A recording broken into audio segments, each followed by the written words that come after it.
আমাকে যিনি এলাকাতে সর্বপ্রথম পরিচিত করেছেন, আমার অত্যন্ত কাছের হৃদয়ের মানুষ।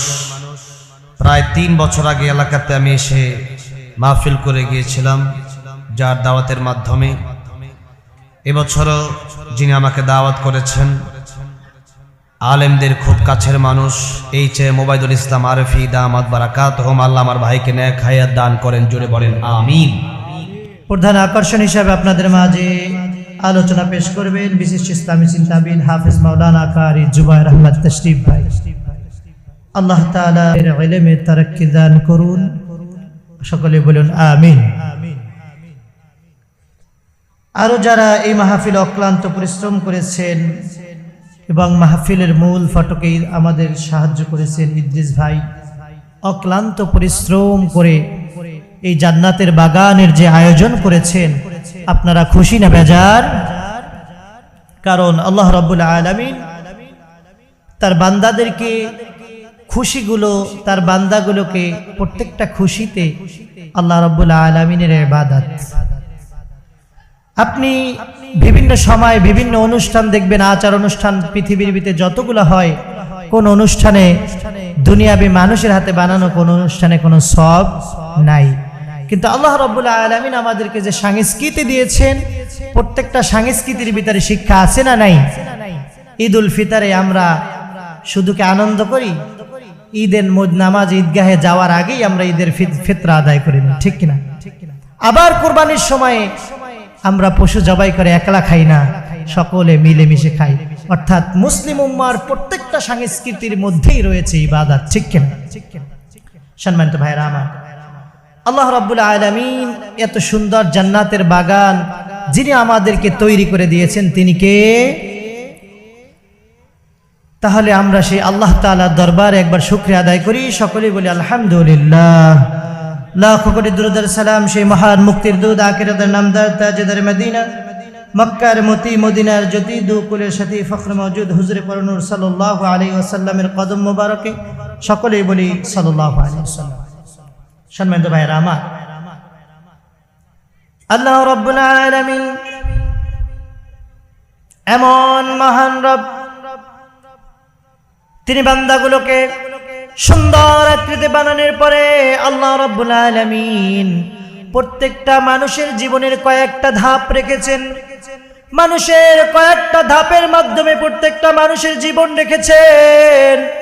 প্রত্যেকটা মানুষ দুনিয়াতে আসার আগে আল্লাহ রাব্বুল আলামিন তাকে রূহের জগতে রেখেছেন।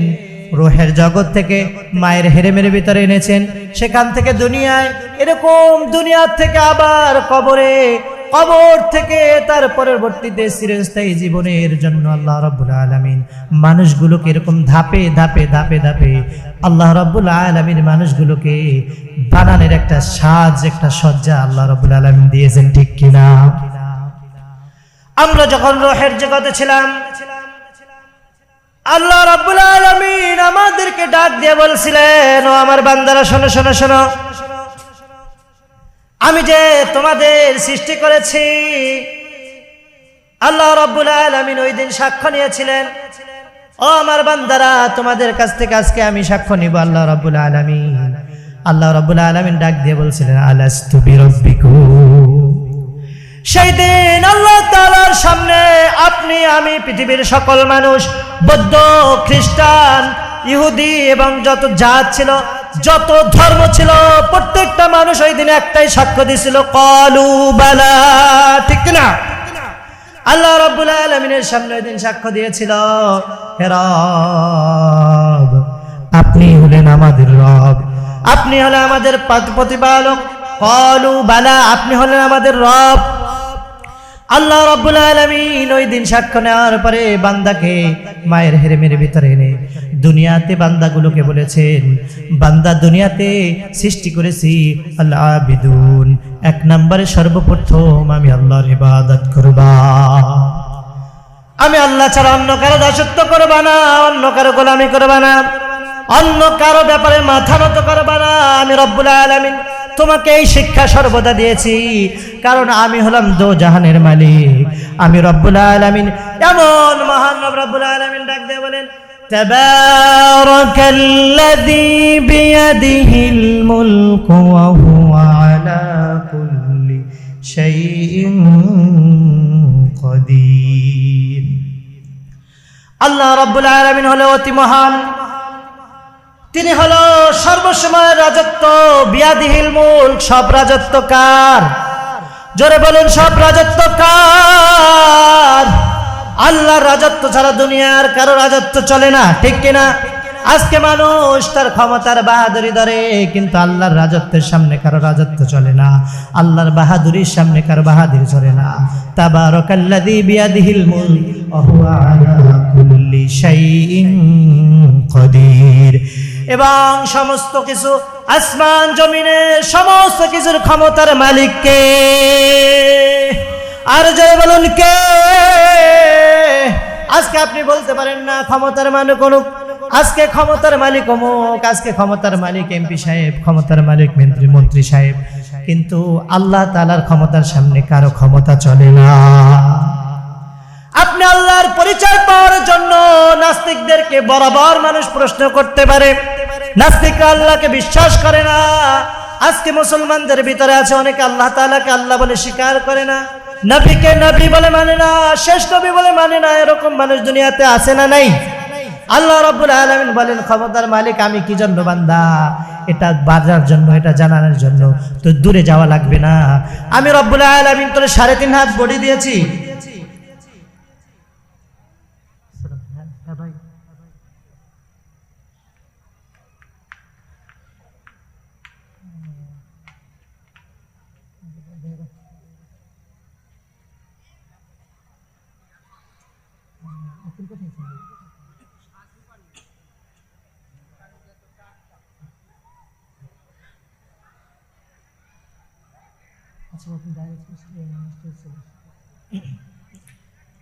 সম্মানিত ভাইয়েরা আমার, তো আল্লাহ রাব্বুল আলামিন বলেন, তাবারাকাল্লাযী বিয়াদিহিল মুলক, আমি রাব্বুল আলামিন সমস্ত ক্ষমতার মালিক।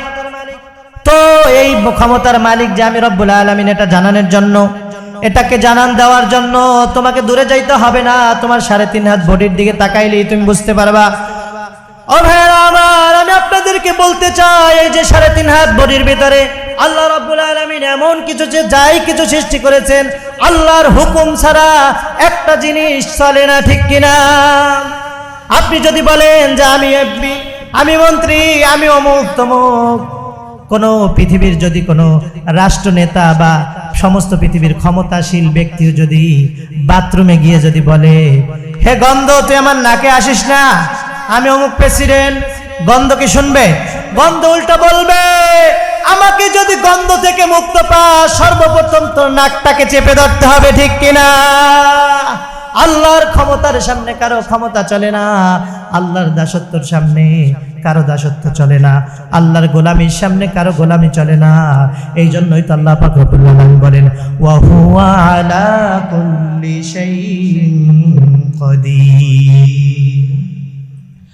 আল্লাহ রাব্বুল আলামিন বলেন, সকলের উপর ক্ষমতাবান হলাম আমি রব আল্লাহ। এরপরে বলেন, আল্লাযী খালাকাল মাউতা ওয়াল হায়াতা লিয়াবলুয়াকুম আইয়ুকুম আহসানু আমালা ওয়া হুয়াল আজিজুল গফুর। আল্লাহ রাব্বুল আলামিন বলেন, আমি তোমাদেরকে সর্বপ্রথম মরণ দিয়েছি। কি দিয়েছি? মরণ দিয়েছি। এরপরে তোমাদেরকে জীবন দান করেছি। আর পর্যায়ক্রমে রব্বুল আলামিন আমি তোমাদেরকে এমন একটি জগতে নিয়ে যাব, যে জগতে আর কোনোদিন মৃত্যু হবে না, সেটার নামই হলো আখিরাত, ঠিক কিনা? সম্মানিত ভাইয়েরা আমার, আল্লাহ রাব্বুল আলামিন বলেন, সুম্মা রজি'ল বাসারা কাররাতাইনি ইয়ানকালিবু ইলাইকাল বাসারু খাসিয়ান ওয়া হুয়া হাসীর।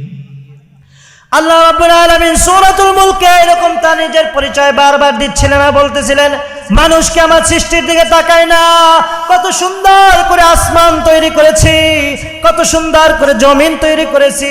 নাস্তিকগুলো কি পাখির দিকে তাকায় না, নাস্তিকগুলো কি গাছপালার দিকে তাকায় না, নাস্তিকগুলো যদি আল্লাহ তাআলার এই অপরূপ সৃষ্টির দিকে তাকাইতো, তাহলে প্রত্যেকটা নাস্তিক কালেমা পড়ে মুসলমান হয়ে যেত, ঠিক কিনা? সম্মানিত ভাইয়েরা আমার,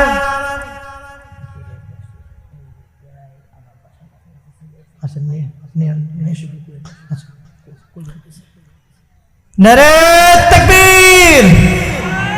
আমাদের প্রধান আকর্ষণ তিনি ইতিমধ্যে আমাদের কাছে এসে পৌঁছেছেন। তিনি আর 5-10 মিনিটের মধ্যেই আপনাদের এখানে এসে পৌঁছাইবেন।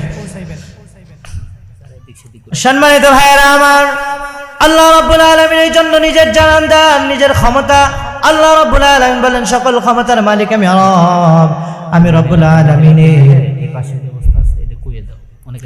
আমি রব্বুল আলামিন এত ক্ষমতার মালিক, আমার ক্ষমতার সামনে কোনো ক্ষমতা চলে না। আমার সৃষ্টির এই বিরাজমান সৃষ্টির ভিতরে পারলে কোনো খুঁত করে দেখাও। আল্লাহ রাব্বুল আলামিন বলেন, ফারজি'ল বাসারা হাল তারা মিন ফুতুর। আমার এই সৃষ্টির ভিতরে কোনো খুঁত নাই, আছে নাকি? সম্মানিত ভাইয়েরা, আল্লাহ রাব্বুল আলামিন এই আয়াত এক বুজুর্গ তেলাওয়াত করতেছিলেন এবং বলতেছিলেন, আল্লাহ তাআলা বলেন তার সৃষ্টির ভিতরে নাকি খুঁত নাই। পথে ক্লান্ত হয়ে শ্রান্ত হয়ে এক জায়গায় বসলেন, একটা বট গাছের নিচে। বট গাছের নিচে বসার পরে তিনি দেখলেন, চিন্তা ভাবনা করলেন, যেখানে বসলেন দেখে বট গাছের উপরে আল্লাহ রাব্বুল আলামিন বট গাছের ছোট ছোট ফল দিয়েছেন। পথিক চিন্তা করে আল্লাহ চ্যালেঞ্জ করলেন, তার সৃষ্টির ভিতরে বলে কোনো খুঁত নাই, কোনো ভুল নাই। আমি পথিক তো ভুল দেখতে পাচ্ছি। কি ভুল দেখো? এত বড় বট গাছ, কিন্তু এর ভিতরে এত ছোট ছোট ফল দিয়েছেন, তাই নিশ্চিত আল্লাহ ভুল করেছেন। আল্লাহ কি ভুল করেছেন? জোরে বলেন, ভুল করেছেন? আল্লাহ রাব্বুল আলামিনের এই বান্দা এই চিন্তা করতে করতে মগ্ন হয়ে ঘুমিয়ে পড়লেন। ঘুমিয়ে পড়ার পর আল্লাহ রাব্বুল আলামিনের কি কুদরত, হঠাৎ করে বট গাছ থেকে একটা ছোট্ট ফল ওই আল্লাহর বান্দার নাকের ভিতরে পড়ে গিয়েছে। বান্দা চিন্তা করতেছে, ঘুমায় আর চিন্তা করে, এত বিশাল বট গাছ, এত ছোট ছোট ফল, কিন্তু আল্লাহ রাব্বুল আলামিন লাউ গাছ দিয়েছেন, কুমড়া গাছ দিয়েছেন, আরো বিভিন্ন রকম গাছ দিয়েছেন। গাছের ভিতরে এত বড় বড় ফল, তো আল্লাহর মনে হয় ভুল হয়েছে। কিন্তু বান্দার কাছে যখন নাকের ভিতরে একটা ফল পড়ছে, তখন বান্দা চিন্তা করলো, না না, রক্ত বাইর হইতেছে। বান্দা রক্ত মুছে আর বলে আলহামদুলিল্লাহ, বলে আলহামদুলিল্লাহ। কারণ আমি এতক্ষণ কল্পনা করতেছিলাম যে আল্লাহ রাব্বুল আলামিন বট গাছে যদি এরকম লাউয়ের মতো কুমড়ার মতো ফল দিত, তো ভাইরা আমার আপনাদের জিজ্ঞেস করি, বট গাছের ভিতরে যদি ওই রকম ফল দিত, তাহলে আর ওই নাক আর আস্থা থাকতো না, ঠিক কিনা? তারপরে ওই আল্লাহর বান্দা আল্লাহ তাআলার দরবারে শুকরিয়া আদায় করে আর বলতেছে, রব্বুল আলামিন তোমার দরবারে শুকরিয়া যে তুমি এত বড় গাছে, তোমার সৃষ্টির ভিতরে আসলেই কোনো খুঁত নাই।